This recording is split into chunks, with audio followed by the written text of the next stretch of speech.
It is game day here in Carolina as the Carolina Hurricanes take on the Seattle Kraken. Seattle coming into the game 11-13-1. Carolina 14-5-1.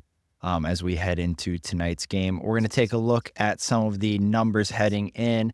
Carolina with an impressive 26.6% on the power play. That beats out Seattle's 15%. They're also beating them in every other category. 82.1% in the PK versus 78.7%. Face-off percentage and goals for, goals against. That's what I really want to look at. Carolina almost at 4 goals for, and the goals against number keeps going up, especially in the last 2 days, but we hope that number goes down. But I'm going to pass it over to you guys. What are you seeing from these numbers, and what do you expect from Carolina in the Seattle game? Well, I think it's going to be it's not a game that Carolina can take lightly. That's for dang sure. And I think the power play has looked okay as of recent. I think the numbers are, not as indicative of what's currently been going on, quite honestly, and how well all the power play's been executing. So I think they have to get to their game early. They have to get it early. They have to not give up penalties, and give the Kraken any opportunities to go on the main advantage. So even though they're at 15%, they're still 15%. So you do give them, a couple of opportunities, 2, 3, 4 opportunities, and they're going to score a goal. Odds are. So I think Carolina's just got to get to their game early, and numbers are what they are, but if they get a good start and they're not chasing the lead, then I think, Carolina, is a path to victory for them in this game. Yeah, I think, a lot of it comes down to they've been doing the right things for, 90% of the season. So it's really just a matter of getting back into the swing after the last kind of 2 hiccups with Florida. So I'm not too worried. I hope the PK ends up coming back around. I feel like they've given up PK goals in the last, 4 games or something. It's been a while since they've had a game where they haven't had any power play goals scored against them. So you hope that can improve a bit. And then obviously the goals against, I mean, if that goals against does hold true where they keep them under 3 goals, they're going to win the game. So they need to just make sure, as long as they can keep them underneath 3 goals, you got a really good chance of winning the game. So yeah, now let's take a look at Seattle's players to watch for tonight's matchup. Leading in with Jared McCann, 25 games played, 10 goals for, leading Seattle in that department, and 23 points in total, also leading Seattle in that department. Another player to look out for, Chandler Stevenson, leading Seattle with 14 assists so far this season. He's going for the opposite of the Cy Young. He's 2-14. And then Brendan Montour, their big offseason acquisition, off to a hot start with 16 points through 25 games for himself as well, too. What are you guys seeing out of these 3 players, and what do we need to look for as Carolina goes into tonight's matchup? Well, like I said, again, if we get to our game early, these guys will nullify, any impact these guys have on the game. Seattle doesn't have, they have skill, they have talent. We just got to make sure that we control the tempo, we control the pace. And, having last change is going to be easy to match up against these guys and take them out of the game, so to speak. And, Montour was a big add for them. I would have thought he would have been a little bit bigger impact player at this point, but at the same time, we just, like I said, we can't worry about what Seattle's going to do. We just have to get to our game early and control the pace. And if we do that, then shouldn't be a problem. Whatever player you put on this screen, it shouldn't matter. yeah, and a big thing too is cleaning up the neutral zone as well. I feel like that's just been a nightmare, especially against the Panthers. And I mean, even into some of the games last week, not so much the Rangers game, but Dallas for sure. Like if you aren't disciplined in the neutral zone about either getting puck tape to tape and getting across the blue line, or getting it tape to tape and then getting it in the zone as deep as you can. Yeah, I mean, you have these turnovers, even if it's right at the other team's blue line, like they can transition so quick, especially with these good teams. So that's going to be a big thing. If they can win the neutral zone, like, the takeaway battle in the neutral zone, I think they're going to end up coming out on top of this one. Two big, and I know they're both on the screen, but McCann and Stevenson, both really fast players. So going back to Cam's point, turnovers at both blue lines are going to lead to offense for the Seattle team. Outside of that, I don't see them creating a ton of ozone pressure time. I think it's going to be a lot of counterattack off the rush if Carolina does get to their game. If we see what we saw in the second game of the back-to-back against Florida, where we tried to play defense first, that just never works, especially with Carolina's system. So look for those three guys to be difference makers for Seattle. But switching right over to difference makers for the Hurricanes, talking about the biggest difference maker, the NHL leader in points, Martin Necas, also named Player of the Month last month.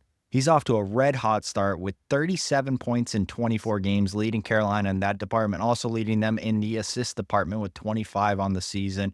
Sebastian Aho starting to turn a corner, a bunch of points in the past couple games. He is at 18 assists, 7 goals for 25 points total, over a point a game now for the young start of the season. And then Jack Roslovic leading Carolina with goals, technically tied with Necas, but we can't give Necas all three of the stats. So we're going to give Roslovic the goal stat. 12 goals onto the season. Look for him to continue his torrid pace to start. Passing it over to you guys. What do we need to see out of these three guys in order to be effective against the Seattle lineup? Same thing, pace. They have to play with pace, and they can't play soft. They have to, and really for Marty Necas, and props to him. He got first star of the month, but he can't overcomplicate his game. He has to stay simple. And that's what got him here, is being simple and fast and using his speed. And when he uses his speed, he's so effective and he's so dominant. And when he doesn't, when he takes his foot off the gas and tries to do too many fancy things within a small space, he creates turnovers. And I think that's for him. He's just got to play with pace and play simple. And same for Aho. I don't think he's not gotten to his game at all yet. He's close. He's getting close. I should say he's close. He's getting close. And then Roslovic, same. And he bounces up and down the lineup. So, it's just a matter of where they slot him in. I think the other guy too that I'd like to watch out for too, Kyle, is I think Andrei Svechnikov's getting ready to explode here. He's had a really good couple of games, and I think we're going to see a lot out of him in this game. I think he's going to be somebody's going to take a look at the end of the stats at the end of the night, and Andrei Svechnikov's going to be one of those guys that is going to be at the top of the score chart when we come out of the 60 minutes against the Kraken.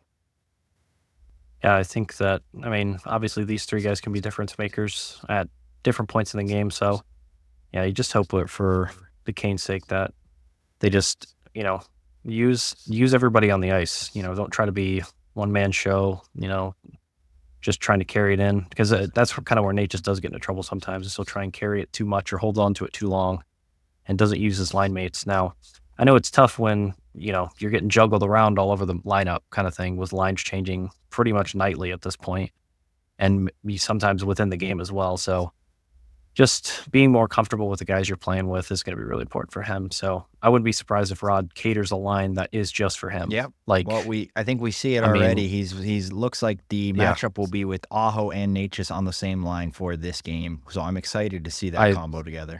I am very excited to see that, because I think it's needed to happen for a while. Aho is such a good distributor. So is Necas, to be fair. Yeah. And I think this could spark Aho to be just as efficient as Necas. So, like I said, those two guys on the same line. I think Rod was trying to spread the wealth a little bit, where he was saying, okay, we have, Svech on one line, Necas on the other, Aho on one, trying to kind of spread those guys out. But yeah, I think putting Aho and Necas together is going to be good. Yep. And they add Robinson on the other side. But taking a look at tonight's, I believe, starting goaltenders. We haven't gotten the official word on Pyotr Kochetkov yet, but it looks like Spencer Martin will probably get the nod again tonight, give Pyotr an extra couple days to get the practice under his belt, would be my assumption. But Martin coming into the game with 8 games played, 3 wins. Not the best numbers in the other two departments, but we digress. And then on the other side, Joey Decord, 17 games played, 10 wins, a 9.12 and a 2.56. Joey Decord really kind of been the spotlight for this Seattle team the past 2 seasons. He's probably going to be the difference maker if there is one in this game. I'll pass it over to you guys. What do you need to see out of Martin in order to seal this win for Carolina?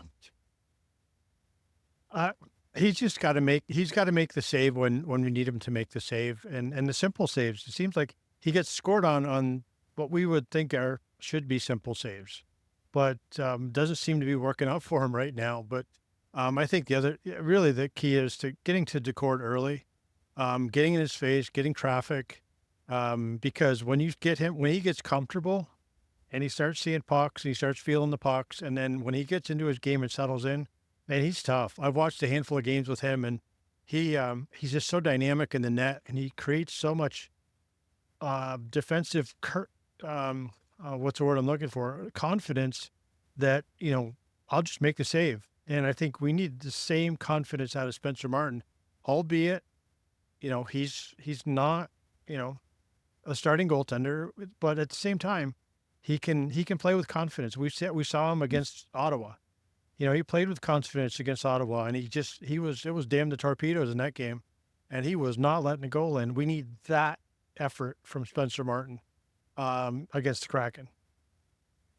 Yeah, I mean, I think the Seattle has the advantage in the goaltending department this game for sure. But I mean, like as long as, like I said, if the Canes can keep them to under 3 goals, I think they got a really good chance of winning. So it's it's the backbreaker ones, like the one at home against Florida. That fourth goal. Mm-hmm. That one kills any momentum the Canes had after coming back being down 3-1. They tie at 3-3, and then they go immediately back down 4-3. It's just a backbreaker. So, like you said, if he can just make the saves in the moments he needs to the most, like coming off of a goal like that, or off of a kill or something, like just something that any momentum that the Canes can get, they can keep building on. So, and it all starts with him. So.